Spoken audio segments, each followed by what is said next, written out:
Right, absolutely, and that I think that is sort of a central tenet of homeschooling, right? That we can do hard things. We can do things that are different than everybody else is doing, and we can unite as a family to handle it. Like, whatever we're going through, we're gonna support each other, and we're gonna do it together. Welcome to the Homeschool Connections podcast. I'm your host, Kaitlin Zara, and I'm so glad you're spending some time with me today.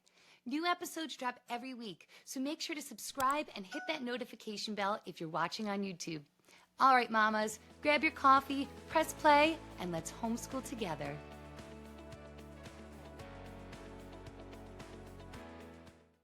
I'm honored to welcome friend to the show, Kendra Tierney Norton, a Catholic author, speaker, and mother of 10, who walked through 16 years of her husband Jim's cancer battle and his passing in 2022, all while homeschooling their children, tending to her home, and choosing faith each step of the way.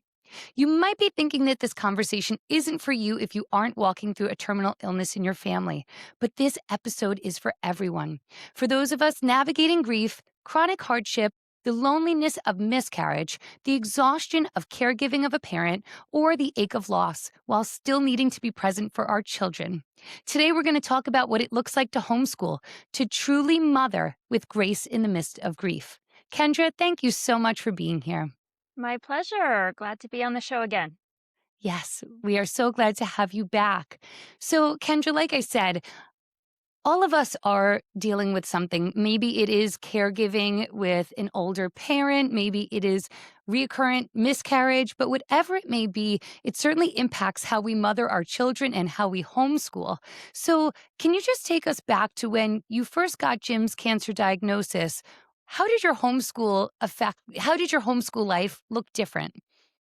Yeah, so it was really early on in our marriage when my husband was first diagnosed, and my oldest was just going to a little neighborhood preschool. It was before we had started homeschooling, but I remember that day so clearly because it really it kind of felt like a Holy Spirit moment, kind of at his little preschool. His I went to I went to go pick him up, and his teacher asked me how my day was going, and I awkwardly told her that my husband had been diagnosed, had received a pretty serious cancer diagnosis. And she said to me, "Wow, you must be really worried." And in the moment, I thought, my contrary little heart, huh, like, must I? and and I said to her, I've decided I'm gonna wait to worry. And that ended up sort of being my mantra throughout Yes. Jim's uh, illness, which, had definitely ebbed and flowed. He was in remission for many, many years. And then it got serious again about 2 years before he died. But just that concept was really helpful to me, that I didn't want to commit to not worrying at all. But I just looked that day, were we okay? Like, yeah, we were Mm. that day, we were okay. And so I figured I would wait to worry, and um, that served me really well throughout. That's a beautiful perspective, a really beautiful perspective. So I know that you mentioned that over those 16 years, there were times, long stretches of time where he was in remission. But of course, there were times that he was very ill. And of course, his time in hospice. So, how did your family's homeschool routine shift when your husband's illness progressed? What would a typical day look like if you were juggling caregiving and maybe doctor's appointments and checking for lab results and grief and homeschooling? At Franciscan University in Steubenville, students live the truth of the gospel in a vibrant Catholic community that unites faith and reason in every major. 20% of Franciscan students come from a homeschool background. Plus, high school juniors and seniors can earn college credit through Franciscan's dual enrollment. Learn more at franciscan.edu. Yeah, everybody's situation is so unique, and to be honest, I didn't face a lot of that. That husband was able to work throughout Mhm. his cancer treatments. He had metastatic melanoma, which is maybe the only cancer that the that that our immune systems can fight on their own. So rather than something like chemotherapy that depresses the immune Mhm. system, he was given immunotherapy to strengthen his immune system. Mhm. And he didn't respond. He didn't have a lot of side effects from that. So sort of remarkably throughout, he was visiting doctors, but it wasn't right until right in the end that it really affected our day to day. I will say we were Mhm. always really open with the kids about it. They all knew about his diagnosis the whole time. That wasn't something that we wanted to be secretive about. But um, my my late husband was really focused on resilience and wanting to impart that to the kids. He was a Marine Corps officer. He was a Marine Corps artillery officer when I met him, and that sort of spirit of toughness and being able to deal with adversity was just really central to who he was, and he wanted our kids to have that. Which it he wasn't thinking this, but when he started, but it ended up that he was really helping them prepare for what was to come. But so we always did. Yeah, we wanted to be open with the kids and help them just to sort of face this as something that our family can handle. Absolutely. It seems like that is a homeschool, a real true homeschool lesson in itself is just Absolutely. navigating resilience and endurance and to stick together as a family and navigate grief and sort of unknown futures all together. Right, absolutely, and that I think that is sort of a central tenet of homeschooling, right? That we can do hard things. We can do things that are different than everybody else is doing, and we can unite as a family to handle it. Like whatever we're going through, we're gonna support each other, and we're gonna do it together. Yeah. I want to talk a little bit about that time when Jim was in hospice. And I read a beautiful article that said that you were going to have a homeschool meetup in your home and you had just moved Jim's bed to a central part of the house where you could all spend time with him. And we all would have understood, everyone would have understood if you canceled that big meetup in your home, but you decided to go forward with it and have the other homeschooling families join you. And what could have been sort of uncomfortable or unnatural ended up being such a beautiful experience when one of the dads decided to say the rosary and everyone joined in. Can you tell us a little bit about that? Yeah, so we sort of tend to be the family that hosts. We've got a big backyard, and we had planned to have a swim party and summer book club for the homeschool group that day. And you know, anybody going through serious illness, I think, knows that like it's just so hard to predict, and the doctors won't tell you. And so I didn't want to overstate anything. I didn't want to alarm everyone, but I just sort of felt like, and again, I hope that this was just me being open to the promptings of the Holy Spirit, because you're right, it ended up being such a beautiful thing that I had I had a friend update everybody, tell them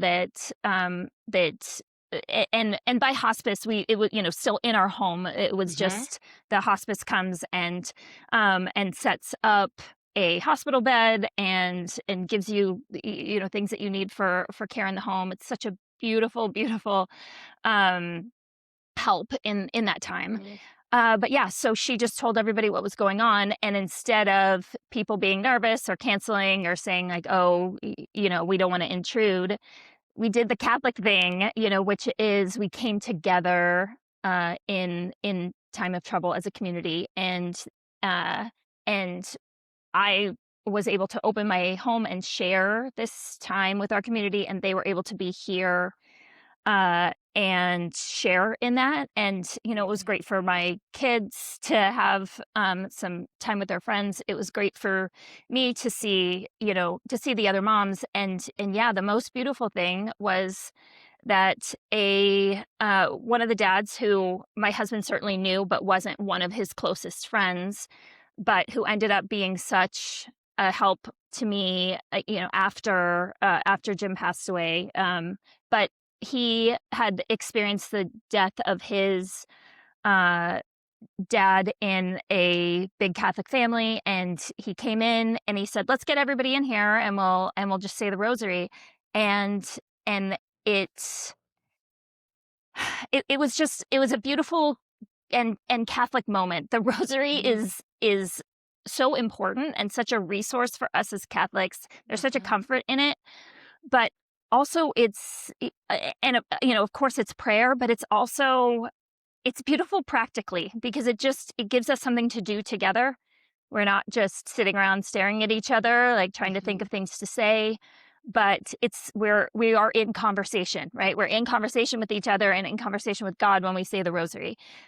So for us all to be in there surrounding Jim and sharing the rosary, it's a memory that gives me a lot of comfort, and it really sort of set the tone that for the way that Jim would die over the next few days. Mhm.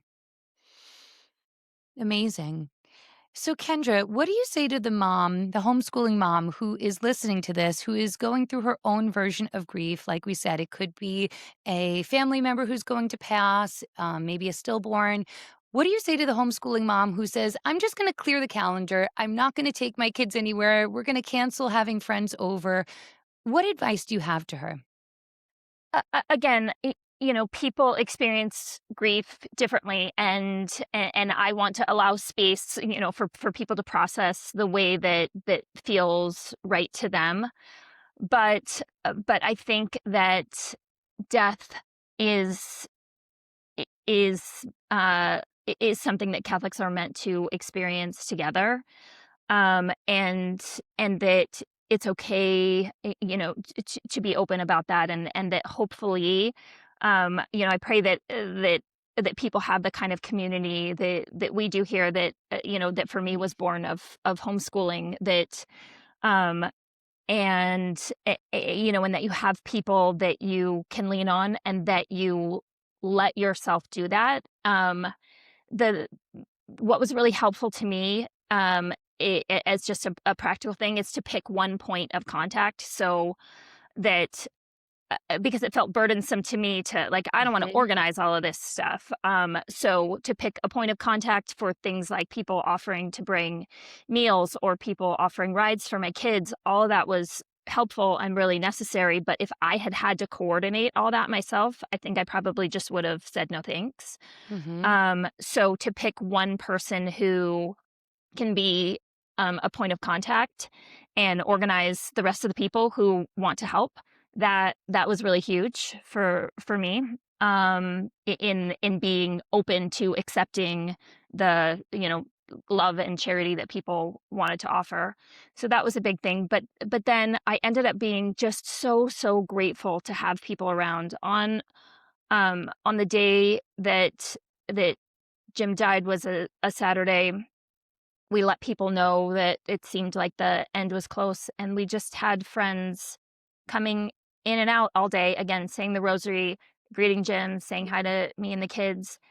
And there is so much uncertainty, and you don't know what anything is gonna look like, but I did have the freedom to sort of come and go in the house as I wanted to. I didn't feel like I had Mhm. to entertain anybody. They all knew that, but just being able to share that. And he really did have a beautiful holy death. He received the last rites. The last food that he ate was the Eucharist, and the last Mhm. word that he said was yes when our pastor asked him if he wanted to receive. And um we never know we never know when we're gonna be called. He had made a good confession. I tell that to everyone, "Please go to confession because it will be Mhm. such a consolation to your family because you don't know Mhm. what's gonna happen." So just knowing that we got a priest in there when he could talk, when he could still communicate. And all of these Catholic traditions um, were such a consolation to our whole family, to our extended family, to Jim's friends, people that knew him. Mhm. And so I know that it can be tempting to shut yourself away, Uh-huh. but participating in these very old traditions, they're there for a reason. They're there because they do help in this, process of grief. And and I would say that being a homeschool family meant that I was used to not outsourcing things for my kids, right? Like I was used Mhm. to being the one that they come to, being the one that manages things for them. And and as much as an outsider could look in and say, "Wow, that's too much. That's too hard." It was I look back now and it was such a good thing for me to have these responsibilities to my kids and Mhm. to get out of myself and be there for them and for us to go through this together. I Mhm. was so grateful to have a big family because it meant that there were all of these people who were going through the same thing. Uh, and we were all going through it together, and we all knew exactly what we were losing. My husband was a really good man. He was a good father. He was a good husband. He was a good man, um, and and as much as we miss him so much, we were so grateful to have him. Mhm. But to be able to share that, with my kids, and to be able to have that push to get up and face the day. I mean, Mhm. and homeschooling was definitely a part of that for me. Absolutely.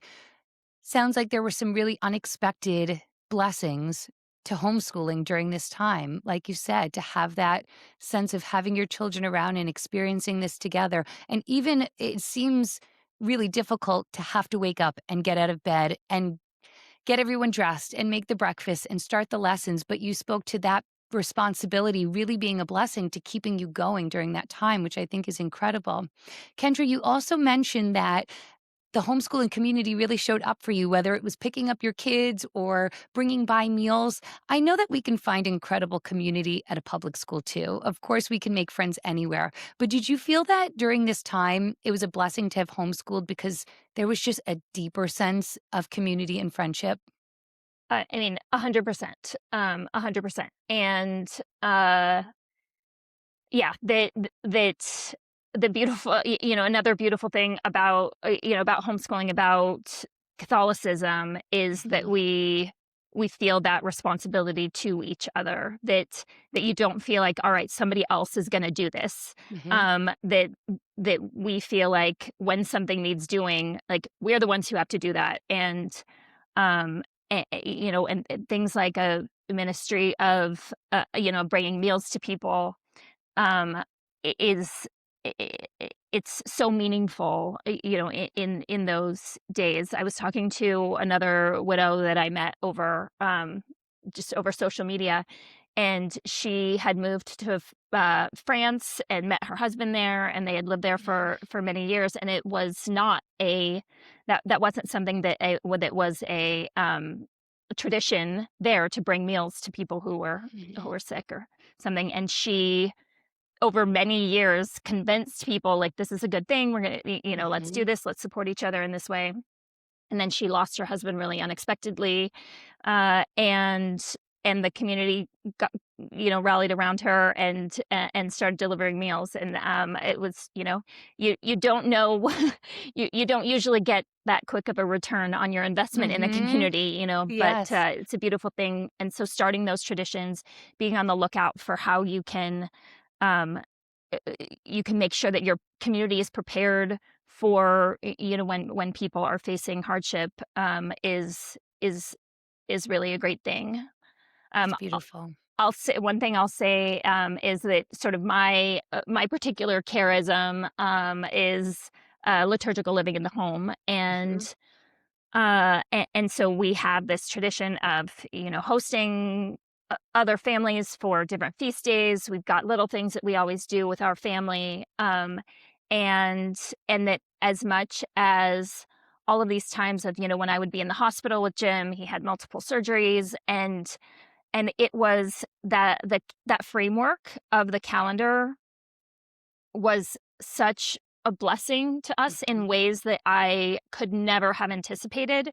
So, I would be on the phone with my older kids talking through, how they were gonna make this meal that we usually have on that day that I couldn't be there. Mhm. Or the kids would all come and we would have, our tradition for the Feast of St. Joseph is that we have, we dump a big pile of noodles on the table and we eat it together. So we had a plastic tablecloth on a picnic table outside the hospital, and we had our feast day meals, at the hospital. And as much as, there was just this sense of continuity Mhm. and these amazing fun memories that we have Mhm. that that we wouldn't except for the like weird traditions of our Catholic faith. That's so beautiful. So, Kendra, it seems like the traditions that you had kind of filled in the gaps, maybe when some of the traditional learning was not happening, like you were all at the hospital. What would you say to the mom who is going through something in her personal life and she feels really discouraged that they're falling behind with their traditional learning? Yeah, and that absolutely can happen, and I would say that leaning into non-traditional learning in those times is a good thing. We spent a lot of Hmm. time sitting on the couch reading chapter books together, Beautiful. because that was what felt right.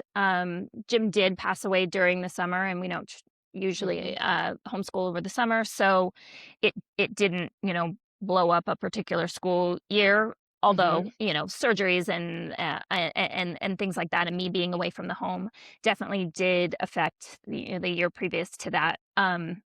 But um, but I think that there's that a line to walk of trying to make sure that kids know that their needs are still important to me, Hmm. um, and and and using homeschooling as that kick in the pants where I'm like, all right, I do have to get like these things done, Hmm. but letting the things that aren't, the most important, letting those go and focus on, maybe today is the day that we need to, uh, study fractions by making cookies. And, Hmm. and maybe today we need to make a fire and sit, on the couch and read a book together. Um, and and that that absolutely is part of learning, and that there's time to catch up later. Absolutely. That's great, great advice. And our listeners are always looking for more practical ideas. So, if there was a time that was especially difficult, like a surgery and recovery from a surgery, what did you do? Do you have any tips or tricks? Was it maybe it was a co op? Maybe it was online learning and online coursework. Was there anything that was especially helpful to you during that time? Uh, so we used Mother of Divine Grace Hmm. throughout, and something that I really appreciated about that is that you can print out the little syllabus for the kids Hmm. each day. So I felt like that, allowed them to have sort of ownership of their school day, if I couldn't be there, and, that my parents would be in the house sometimes Hmm. helping them, or, and older kids helping younger kids. So that was really helpful because it wasn't just all, our school day wasn't just in my head. Hmm. It was written down so that other people were able to help me if I couldn't be there. I yeah, I like that little printout for the day, was really helpful. I think that sounds really great. Yeah, like you said, something tangible that you could leave on the kitchen table, and no matter who was in the house at the time, friends, family helping, it could keep everybody accountable and keep everybody organized. And then maybe at the end of the day, you could check in and see what was accomplished too. Right. So, especially for those times when we're very busy running around, I think that that sounds like it was an incredible tool for you. Yeah. Wonderful. So, Kendra, what do you say to the Catholic mom, homeschooling mom, who is walking through something difficult right now and is finding herself in a hard season, struggling to homeschool, struggling maybe to get up in the morning and care for her kids the way that she really wants to? What advice would you want to leave her with? Yeah, I would just say that, everybody's challenges are different, everybody's grief is different, but for me to lean into the resources that these life choices have afforded us, right? Mhm.